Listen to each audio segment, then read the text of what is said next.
बागेश्वर धाम के पीठाधीश्वर पंडित धीरेन्द्र कृष्ण शास्त्री एक बार फिर से सुर्खियों में हैं। इस बार चर्चा का केंद्र उनकी कथा नहीं, बल्कि उनकी हिंदू एकता पदयात्रा है। यह पदयात्रा बागेश्वर धाम से शुरू होकर ओरछा में संपन्न होनी है। धीरेन्द्र शास्त्री के इस आयोजन को लेकर उनके अनुयायियों और समर्थकों में भारी उत्साह देखा जा रहा है। हजारों की संख्या में लोग एक दिन पहले ही बागेश्वर धाम पहुंच गए थे। जैसे ही पदयात्रा शुरू हुई, माहौल धर्ममय हो गया। सड़कों पर हर तरफ भगवा झंडे लहराते हुए भक्तों की भीड़ दिखाई दी। पंडित धीरेन्द्र शास्त्री ने इस मौके पर अपने अनुयायियों को संबोधित करते हुए कहा कि हिंदू समाज को अब एकजुट होना होगा। उन्होंने कहा कि यह समय केवल बातों का नहीं, बल्कि कार्य करने का है। उनका संदेश साफ था, एकता में ही शक्ति है, और जब तक समाज एक नहीं होगा तब तक वह अपनी संस्कृति और धर्म की रक्षा नहीं कर पाएगा। उन्होंने कहा कि यह पदयात्रा केवल एक धार्मिक आयोजन नहीं है, बल्कि यह संदेश देने का माध्यम है कि हिंदू समाज को अपनी पहचान को समझने और अपने मूल्यों को बचाने की जरूरत है।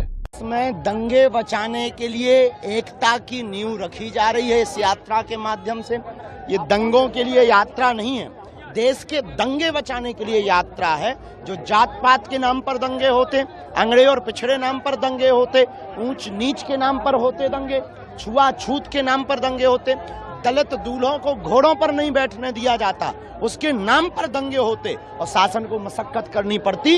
इस देश में एक नई नींव रखी जा रही है, एकता की नींव, सामाजिक समरसता की नींव, सामाजिक एकता की नींव।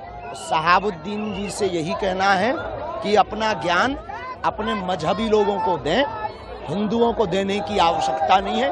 हिंदू अपने आप में ज्ञानी है, उनके पास वेद है, उनके पास रामायण है, उनके पास गीता है। फिर छेड़ोगे तो हम छोड़ेंगे नहीं। अब रही बात इसकी यात्रा की, तो हम तो नहीं रुक रहे, उनमें दम हो तो रोक लें। दूसरी उनसे ये कह देना हम तो नहीं तुम्हारे जलसा में ज्ञान देते, और उनसे भी कहना है कि तुम हमारी इस यात्रा में अंग्रेजी ना बोलो। देश में एक नया इतिहास लिखा जा रहा, ये हिंदुओं के द्वारा लिखा जा रहा। जो कहते थे हिंदू बटे हैं, वो देख ले, हिंदू एकजुट हो रहे हैं, हिंदू एकता के साथ बाहर आ रहे हैं। कुछ लोग कहते थे कि 15 मिनट दे दो रूह कांप जाएगी, इन हिंदुओं को 5 मिनट दे दो, भारत एक हो जाएगा।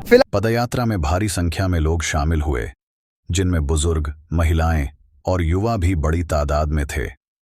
हर कोई इस पदयात्रा का हिस्सा बनकर खुद को गौरवान्वित महसूस कर रहा था।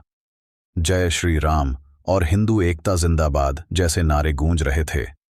धीरेन्द्र शास्त्री ने अपने संबोधन में यह भी कहा कि भारत को एक मजबूत और आत्मनिर्भर राष्ट्र बनाने के लिए हर धर्म और हर व्यक्ति को एक साथ मिलकर काम करना होगा। पदयात्रा के दौरान सुरक्षा के पुख्ता इंतजाम भी किए गए। स्थानीय प्रशासन ने भीड़ को देखते हुए विशेष व्यवस्था की थी। पुलिस और स्वयंसेवकों की टीमें हर जगह तैनात थीं ताकि यात्रा में कोई बाधा न आए। धीरेन्द्र शास्त्री की यह यात्रा सोशल मीडिया पर भी खूब वायरल हो रही है। लोग इसे हिंदू समाज के लिए एक प्रेरणादायक पहल के रूप में देख रहे हैं। हालांकि इस यात्रा को लेकर कुछ विवाद भी उठे हैं।